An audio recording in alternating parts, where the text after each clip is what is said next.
हिजाब ट्यूटोरियल सिखाने वाली हूँ वो है हिजाब विद ग्लासेस।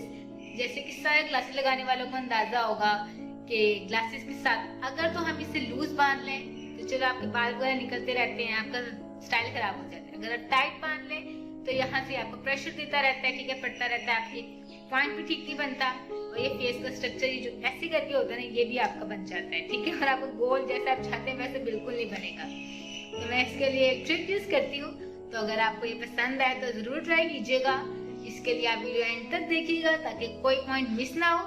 और इसमें टिप्स एंड ट्रिक्स भी हैं जैसे कि हर वीडियो में होती हैं, ठीक है। और अगर आपने अभी तक मेरा चैनल सब्सक्राइब नहीं किया तो फटाफट से करें, ठीक है, ताकि हम ट्यूटोरियल स्टार्ट करें। ओके।